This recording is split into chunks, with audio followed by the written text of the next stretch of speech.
வணக்கம் மக்களே. காரம் சாரமான உணவு யாருக்கு தான் பிடிக்காது சொல்லுங்க. ஆனா காரம் மசாலா அதிகமாக பயன்படுத்தினா நமக்கு நிறைய ஆபத்துகள் இருக்கு. ஸோ அதில் என்ன பிரச்சனைகள் இருக்கு, நம்மளுடைய உடலுக்கு எந்த மாதிரியான பாதிப்புகளை நம்ம சந்திக்க போகிறோம். ஸோ இந்த ஒரு பதிவு பார்க்கறதுனால கண்டிப்பாக அதுலேருந்து நீங்கள் விடுபடலாம். நம்மளுடைய சேனலை நீங்கள் இப்போ தான் ஃபஸ்ட் டைம் பார்க்குறீங்க அப்படின்னு சொன்னால் மறக்காமல் சப்ஸ்கிரைப் பண்ணிவிட்டு சைடில் இருக்கக்கூடிய பெல் பட்டனையும் கிளிக் பண்ணி ஆல் அப்படின்ற ஆப்ஷனை செட் பண்ணி வச்சுக்கிட்டிங்க அப்படின்னா நான் போடக்கூடிய தகவல்கள், அற்புதமான விஷயங்கள் உங்களுக்கு நோட்டிஃபிகேஷனோட அடிக்கடி வந்து சேர்ந்துடும். சரி வாங்க இப்போ நம்ம பதிவுக்குள்ளே போயிடலாம். அதுக்கு முன்னாடி இந்த ஒரு வீடியோவுக்கு லைக் பண்ணிவிட்டு இது உங்களுடைய ஃப்ரெண்ட்ஸ் அண்ட் ஃபேமிலிக்கு ஷேர் பண்ணிடுங்க.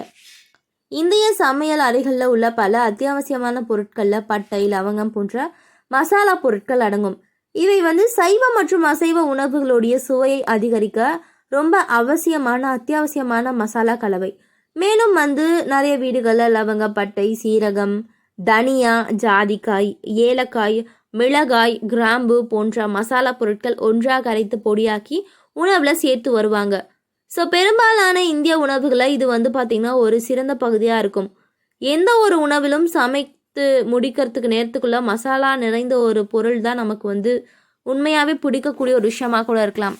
ஆனால் அதுவே நீங்கள் மசாலா நிறைந்த பொருட்களை உணவில் அதிகமாக சேர்க்கறதுனால நிறையவே வந்து பாதிப்புகள் வரும் அப்படின்னு சொல்கிறாங்க. ஸோ வந்து தெளிவாக கேட்டுக்கோங்க. இந்த மாதிரியான விஷயங்களை நம்ம தொடர்ந்து சாப்பிட்றது நம்மளுடைய உடலுக்கு கேடு தான் விளைவிக்கும்.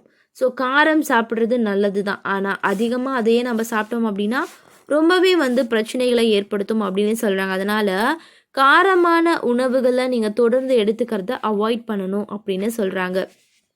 சரி வாங்க அது என்னன்றதை நம்ம தெளிவாக பார்க்க போகிறோம். ஸோ முதல் விஷயம் என்ன சொல்கிறாங்க அப்படின்னா, குளிர்காலமாக இருந்தாலும் சரி, மழைக்காலமாக இருந்தாலும் சரி, நாம் அனைவரும் அந்த காலநிலைக்கு ஏற்றாற் போல் சூடான அல்லது காரமான ஏதாவது சாப்பிட்றத விரும்புவோம். காரமான உணவை உண்பதனால சுவைக்கு வந்து பார்த்திங்கன்னா நல்லாயிருக்கும். ஆனால் காரமான உணவுகள் குளிர்காலத்தில் நல்லதா? உங்களுக்கு பித்த தோஷம் இருந்தால், அதாவது உடலில் அடிக்கடி உஷ்ணம் இருந்தால் காரமான உணவு உண்பதை தவிர்க்க வேண்டும். குளிர்காலத்தில் பெரும்பாலும் மக்கள் சுவாச நோயால் வந்து பார்த்திங்கன்னா பாதிக்கப்படுறாங்க. நுரையீரல் கூடுதல் கவனம் செலுத்த வேண்டும். இந்த நிலையில் நீங்கள் காரமான பொருட்கள் உட்கொள்வதன் மூலம் நிறைய பாதிப்புகளை சந்திக்க நேரிடும் அப்படின்னு சொல்கிறாங்க. ஸோ குளிர்காலத்தில் அதிக காரமான உணவுகளை சாப்பிட்றது வயிறு மற்றும் உடலுக்கு தீங்கு விளைவிக்கும் அப்படின்னு சொல்கிறாங்க. ஸோ மிளகாயில் வந்து பார்த்திங்கன்னா கேப்சசைன் என்ற பொருள் இருக்குது. இதனால் அசிடிட்டி போன்ற பிரச்சனைகள் ஏற்படலாம் அப்படின்னு சொல்கிறாங்க. அதிக காரமான உணவுகளை சாப்பிட்டா வளர்சிதை மாற்ற விகிதம் குறைந்து உடல் வந்து மெதுவாக ஜீரணமாகும். ஸோ வந்து உணவு நம்ம மெதுவாக ஜீரணம் பண்ணோம் அப்படின்னா அடுத்தடுத்த பிரச்சனைகள் நமக்கு வந்துட்டே இருக்கும். அதிக காரமான உணவை உட்கொண்டால் அஜீரணம் மற்றும் வாயு பிரச்சனை ஏற்படுது அப்படின்னு சொல்கிறாங்க. ஸோ காரமான உணவுகளை சாப்பிட்றது வயிற்றில் எரியும் உணர்வை வந்து நமக்கு வலியையும் வந்து ஏற்படுத்தும்.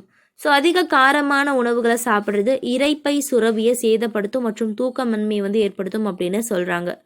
ஸோ நீங்கள் மிளகாய் அடங்கிய உணவை சாப்பிட்டா அது வயிற்றில் எரியும் உணர்வை மற்றும் அமிலத்தன்மை ஏற்படுத்தும். இதை தவிர்க்க நீங்கள் வந்து சில நடவடிக்கைகளை எடுக்கலாம். நீங்கள் மிளகாய் மற்றும் மசாலா கொண்ட உணவை வந்து சாப்பிட்டுருந்தா ஓமம் அல்லது கரும்பு உட்பட நம்ம ஏதாவது ஒரு பானம் குடிச்சிடணும் அப்படின்னு சொல்கிறாங்க. ஓமம் மற்றும் கரும்பு வந்து பார்த்திங்கன்னா நீங்கள் தினம்தோறுமே குடிக்கலாம். அதாவது கரும்பு சாரம், ஓமம் வாட்டரும் நீங்கள் குடிக்கலாம் அப்படின்னு சொல்கிறாங்க. ஸோ ஓமம் அல்லது கருப்பு உப்பை ஒரு பாத்திரத்தில் எடுத்துட்டு தண்ணீரில் கொதிக்க வச்சுருங்க. அதை உட்கொள்ளணும். இந்த தண்ணீரை உட்கொள்வதன் மூலம் எண்ணெய் வந்து பார்த்திங்கன்னா உணவுகள் உங்களுக்கு வந்து ரொம்ப சீக்கிரமாக ஜீரணமாயிடும் அப்படின்னு சொல்கிறாங்க. உணவு உண்ட பிறகு குறைந்தது 100 படிகள் நடக்க வேண்டும். காரமான உணவை வந்து சாப்பிட்ட பிறகு ஒரு கிளாஸ் வெதுவெதுப்பான நீரில் எலுமிச்சை சாறு கலந்து குடித்தால் கூட நமக்கு அந்த கார உணவு அப்படின்றது நமக்கு எந்த ஒரு பிரச்சனையும் ஏற்படுத்தாது அப்படின்னு சொல்கிறாங்க. ஸோ அது மட்டும் கிடையாது, நான் சொல்லக்கூடிய அறிகுறிகள் இருந்தால் உங்களுடைய உணவில் நீங்கள் சுத்தமாக காரமே சேர்க்கக்கூடாது. தாராளமாக மசாலா பொருட்களை சேர்த்து காரஞ்சாரமாக எடுத்துக்கொள்ளக்கூடிய உணவுகள் உணவுடைய சுவையை அதிகரிக்குதோ இல்லையோ உடலில் ஆரோக்கியத்தை பாதிக்குது. முதல்ல இதன் தாக்கம் வந்து வயிறாக தான் இருக்கும். ஸோ வயிற்றுக்குள்ளே கோளாறை உண்டு செய்து நமக்கு தொடர்ந்து பிரச்சனைகளை ஏற்படுத்தும். ஸோ உணவு எப்பவும் காரமாக இருக்கணும், மிளகாய் இது மாதிரியான எல்லா விஷயத்தையும் சேர்த்து நம்ம சமைக்கிறோம். இப்படி காரமான உணவுக்கு வந்து பார்த்திங்கன்னா நிறைய பேர் வந்து பிரச்சனையை அனுபவிக்கிறாங்க அப்படின்னு சொல்கிறாங்க. ஸோ வந்து அப்படிப்பட்ட காரமான உணவு வந்து நோய்களை ஏற்படுத்துது. இத்தனை பிரச்சனை கொண்டவர்களுக்கு வந்து பார்த்திங்கன்னா அறிகுறிகள் மோசமாக ஆயிடுது அப்படின்னு சொல்கிறாங்க. மேலும் காரமான உணவுகள் குடலை வந்து எரிச்சலூட்டி வயிற்றுப்போக்கை உண்டு செய்யும். அதிக காரம் உள்ள பக்க விளைவுகள் வந்து ஏற்படுத்தக்கூடிய உணவுகளை நம்ம சாப்பிட்டா, நீங்கள் கார உணவுகள் எடுக்கும்போது நெஞ்செரிச்சல் உண்டாகும். வயிற்றில் இருக்கக்கூடிய அமிலம் வந்து உணவு குழாயில் மீண்டும் வந்து பாயும் போது அது உண்டாகுது. ஸோ மார்பில் எரியக்கூடிய உணவை வந்து உண்டு செய்யுது. உணவில் காரம் சேர்த்து மிளகுத்தூள், மிளகாய் இது மாதிரியான வகைகளை சேர்க்கும்போது அவை உணவு குழாயில் இரைப்பை சாறுகளை தூண்டுது. இதனால் நெஞ்செரிச்சல் உண்டாகுது. மேலும் காரத்தில் உள்ள கேப்சசைன் என்னும் கலவை ஜீரணிக்கும் விகிதத்தை குறைத்து உணவு வந்து வயிற்றில் தங்கி நீண்ட காலம் வந்து நெஞ்செரிச்சல் அபாயத்தை கொண்டு செய்யுது அப்படின்னு சொல்கிறாங்க. காரத்தை குறைத்து எடுக்கும்போது நெஞ்செரிச்சல் குறைந்து அவங்களுடைய பிரச்சனைக்கு வந்து பார்த்திங்கன்னா நமக்கு நல்ல ஒரு மாதிரியான விஷயம் கிடைக்கும். ஸோ காரமான உணவுகளை சாப்பிட்ட பிறகு கண்களை வந்து தொட்டால் கண்கள் எப்படி எரியும் அப்படின்றத நீங்கள் அறிவீங்க. காரமான பொருட்கள் வந்து சாஸ்கள் மற்றும் உணவுகள் திடீர் வந்து தோல் எரிச்சலை உண்டு செய்யும். மேலும் கார உணவுகள் உண்பதனால முகப்பருக்கள் அதிகரிக்கலாம். உடல் வெப்பநிலை உயரும். அப்போது வியர்வை அதிகரிக்கும். இது சருமத்தில் எண்ணெய்களை வெளியேற்ற தூண்டுது. மேலும் அழுக்கு மற்றும் பாக்டீரியா அந்த எண்ணெய் பகுதிகளை சிக்கி முகப்பருவை உண்டு செய்து அப்படின்னு சொல்கிறாங்க. சில நேரங்களில் இவை அமில பிரச்சனைகளையும், சில நேரங்களில் வீக்கம், தோல் சிவப்பு, முகப்பரு வெடிப்பு போன்றவற்றை உண்டு செய்யலாம் அப்படின்னு சொல்கிறாங்க. உண்மையாலே செயற்கை பொருட்கள், மசாலா பொருட்கள் அடங்கிய உணவுகள் வயிற்றுப்போக்கு உண்டு செய்யலாம். காரமான உணவு தூண்டப்பட்ட வயிறுப்போக்கின் பொதுவான ஆதாரங்கள் அப்படின்னே சொல்லலாம். ஸோ காரமான உணவுகளில் உள்ள கேப்சசைன் வயிறு அல்லது குடல்ல உட்புறத்தை எரிச்சல் அடைய செய்யலாம். உணவு செரிமான அமைப்பு பிரச்சனைகளை ஏற்படுத்தலாம் அப்படின்னு சொல்கிறாங்க. ஸோ உணவுகள் வழியாக வாய் துர்நாற்றம் என்றால் அதற்கு காரணம் வெங்காயம், பூண்டு தான் அப்படின்னு நினைப்போம். ஆனால் இதற்கு காரமான உணவுகளும் காரணமாக இருக்கலாம். இவை வந்து செரிமான பிரச்சனையை உண்டு செய்யலாம்.